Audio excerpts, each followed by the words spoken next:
Assalamualaikum Boboto, salam dunia. Saya doakan di hari ini teman-teman semua selalu dikasih kesehatan dan keselamatan dalam menjalani segala aktivitasnya. Amin. Baik Boboto, langsung kita update informasi Persib Bandung terbaru. Dan sebelum kita mulai, kita juga ingin ngucapin hatur nuhun pisan buat teman-teman Boboto yang sudah subscribe, yang sudah like, yang sering komen juga di channel ini. Mudah-mudahan menjadi amal kebaikan teman-teman Boboto semua yang langsung dibalas oleh Allah Subhanahu wa Ta'ala. Amin. Dan Boboto, malam hari ini ada sedikit sesuatu yang spesial gitu ya. Ada breaking news dan mohon diperhatikan dari menit awal sampai dengan video ini selesai, karena biar nyampe aja gitu ya pesan yang akan kita coba sampaikan teman-teman. Dan langsung aja lah, ini mah biar teman-teman juga ngerti gitu ya apa yang ingin disampaikan oleh Persib Bandung kepada audiensnya atau kepada Boboto se-alam dunia. Yang pertama teman-teman, Kang Adit atau bos Persib ini memang akan menyatakan musim depan skuad Persib Bandung akan dirampingkan teman-teman. Yang pertama gitu ya, pernyataan maksudnya dirampingkan apa? Tidak akan mengisi kuota full yang diberikan oleh PT LIB sebanyak 35 pemain, namun ya minimal adalah 30 pemain mah gitu ya. Nah ini sebetulnya ingin direalisasikan dari musim yang lalu, tapi karena satu dan lain hal ya tidak terlaksana gitu ya. Namun untuk musim depan ya ini akan dilaksanakan teman-teman. SOP-nya sudah dijalankan sehingga ya musim depan kita tidak akan mempunyai banyak pemain. Jadi beberapa pemain atau jumlah skuad Persib Bandung di musim depan akan dirampingkan gitu ya. Berapa tepat jumlahnya masih belum bisa dipastikan, tapi Persib Bandung katanya tidak akan membuat full yang didaftar pemain yang didaftarkan ke PT LIB. Jadi kan kapasitas maksimal dari PT LIB itu 35 orang dalam satu tim yang didaftarkan. Nah Persib Bandung akan kurang dari itu. Apa saja resikonya? Nah ini teman-teman jangan langsung berpikir negatif gitu ya. Harus selalu positif dulu. Yang pertama, kenapa dirampungkan?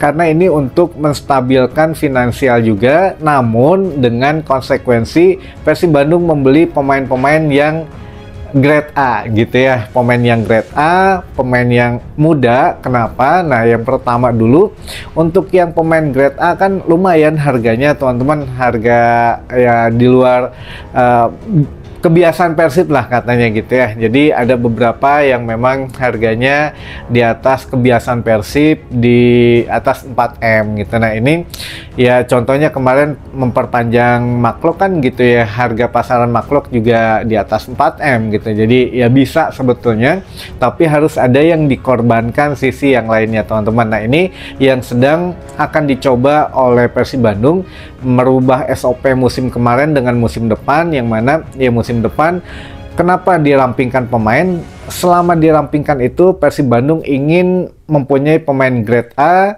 yang menaikkan level permainannya lah gitu ya. Nggak apa-apa harga mahal, berarti konsekuensinya pemain harus dikurangin. Makanya sekarang sudah hatur nuhun gitu ya, karena biar agak sedikit ramping.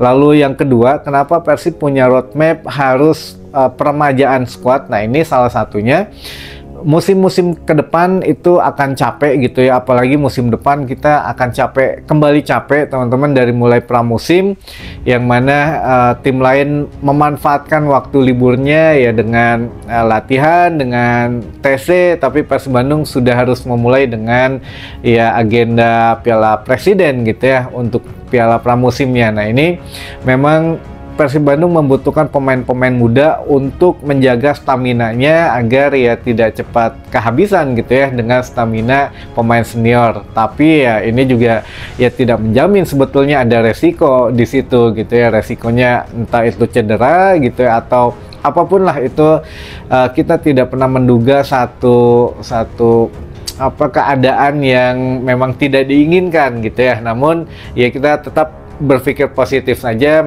Manajemen juga memang mengambil resiko, ya sudah dirampingkan dengan beberapa syarat dan kondisi gitu ya teman-teman. Nah ini yang kedua. Lalu yang ketiga, untuk dari Bojan Hodak sendiri katanya sudah setuju dengan ya ini juga atas persetujuan kedua belah pihak atau semua pihak lah dari manajemen ya, dari jajaran pelatih juga oke, katanya setuju untuk merampingkan skuad namun dengan beberapa catatan. Nah, catatannya apa? Tentu saja ya cuma pelatih yang tahu gitu ya dan manajemen. Namun yang redaksi terima adalah nantinya akan ada beberapa pemain yang memang apa ya, akan coba per posisi satu pemain gitu ya.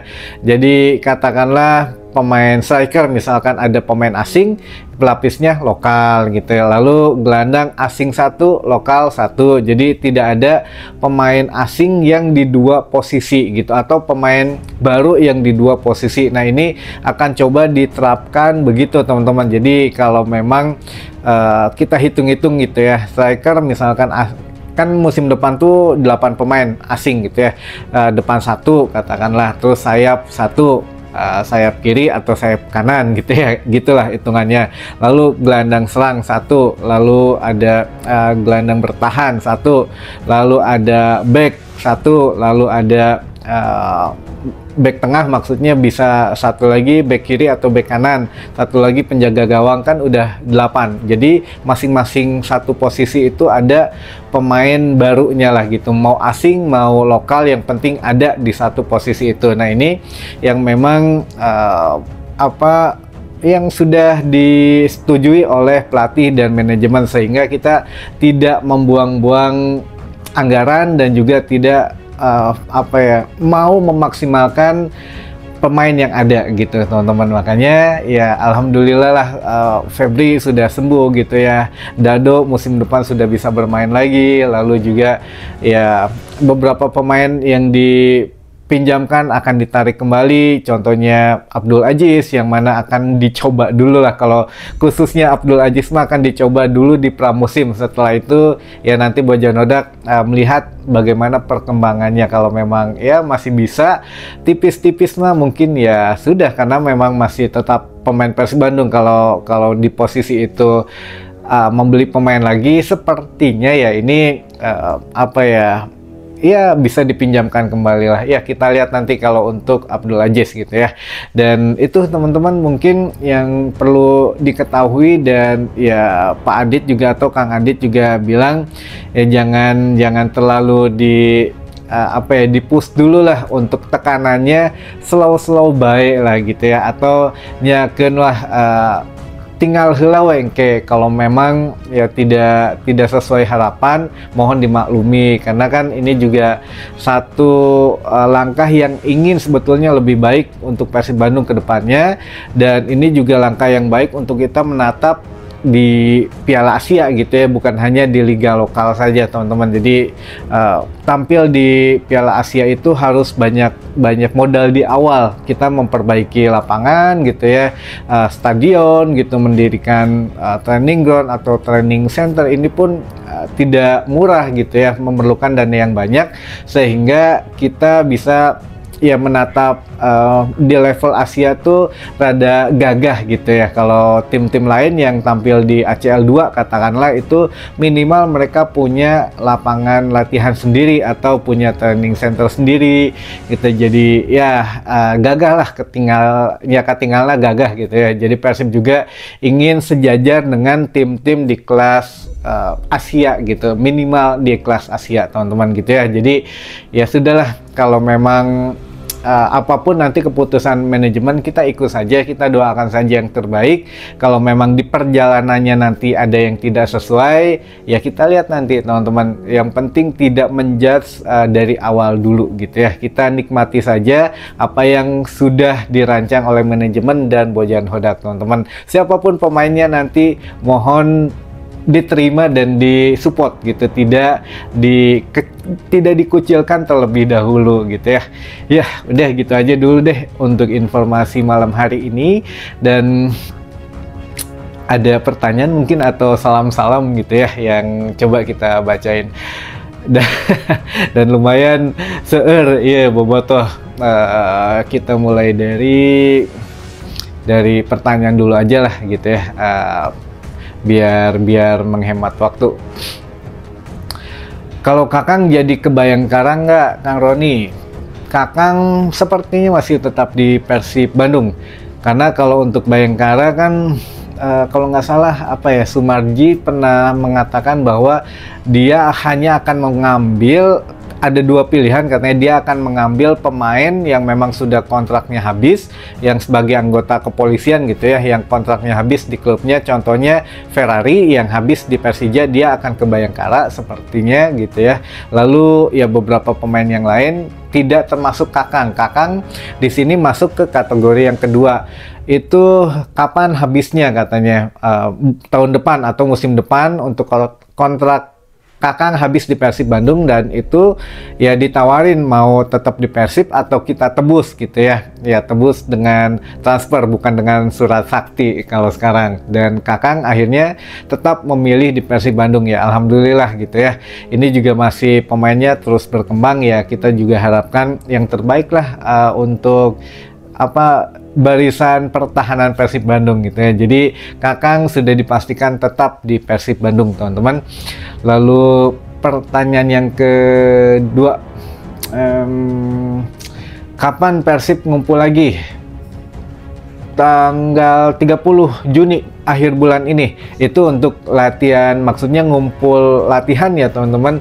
Tapi kalau untuk datang ke Bandungnya ini bervariasi, kan mau ada pengenalan karena, jadi ya nantilah ditunggu aja untuk konfirmasi tanggal kepastiannya kapan mau diumumkannya atau mau di launchingnya gitu ya. Jadi ya nanti ditunggu aja. Tapi kalau untuk ngumpul latihan itu tanggal 30 Juni harus sudah ngumpul semua pemain Persib Bandung, baik yang baru atau yang masih tetap pemain Persib Bandung gitu ya. Semuanya pokoknya ngumpul tanggal 30 sudah langsung harus mulai latihan gitu ya. Nggak ada drama-drama dokumen belum jadi dan lain sebagainya gitu teman-teman. Lalu pertanyaan selanjutnya, kapan rilis jersey baru Kang? Nanti katanya sekalian dengan pengenalan pemain gitu ya, biar lebih mewah aja, lebih wah gitu ya. Jadi ya ditunggu saja untuk tanggal pastinya belum keluar. Lalu sebentar. Wah banyak ini mah. Salam-salam dulu aja lah. Salam-salam dulu aja. Dari Bobotoh Sumedang hadir. Wah, hatur nuhun sudah hadir Bobotoh Sumedang. Lalu ada dari Tambora Jakbar asal Kuningan. Dari Tambora Jakarta Barat asal Kuningan. Wah, mantap nih lagi ngumbara ke Jakbar. Lalu ada Kuswara Bobotoh Cikarang. Wah, Kang Kuswara hatur nuhun tos sumping. Lalu ada Cimohai hadir. Oh, Cimahi maksudnya teh Cimohai. Ini mah Genjet nih kayaknya nih. Cimohai hadir ya dari Cimahi gitu ya. Lalu dari Rawalele Subang. Waduh, Rawalele Subang ada dari Bobotoh Malang dan Bobotoh Lahat Palembang. Wah, mantap lah pokoknya. Lalu ada Denny Mahardika Bonjol Bale Endah. Oh bener ya, Denny Mahardika dari Bonjol Bale Endah gitu maksudnya. Lalu ada dari Bobotoh Tangerang, Bobotoh Purwakarta, Bobotoh Katapang. Lalu ada dari Bobotoh Rancai Kek Manco. Wah, Manco. Lalu ada dari Bobotoh Sundagar, Bobotoh Sundagar Jaya Garut Ambon Maluku. Wah, diborong ya. Bobotoh Sundagar Jaya Garut Ambon Maluku. Ini teh gimana ya? Mungkin nyatu kali ya, ya gitulah. Teman-teman juga bisa lihat salam sapa atau pertanyaan itu di kolom komentar setiap video kita gitu ya. Jadi kita random, kita ambil yang memang sesuai dengan temanya. Kalau itu dia bertanya, kita masukkan pertanyaannya. Kalau dia menyapa ya kita masukkan sapanya gitu ya. Jadi ya saya bacakan sesuai dengan yang ada di kolom komentar aja. Baik, terakhir tadi mana ya? Oh, Bobotoh Sundagar Jaya Garut Ambon Maluku. Tah eta lah. Lalu ada Bobotoh Purwadadi Subang. Lalu ada Bobotoh Marga Asih, Bobotoh Pajampangan, Bobotoh Cipatat dan Bobotoh Trajaya. Nah, itu mungkin teman-teman yang bisa saya sampaikan di hari ini. Mudah-mudahan menambah informasi dan wawasan teman-teman boboto semua. Yang pertanyaannya belum kita bahas, sabar gitu ya. Di video selanjutnya insya Allah kita bahas teman-teman. Sampai ketemu lagi di informasi selanjutnya. Wassalamualaikum boboto, salam dunia.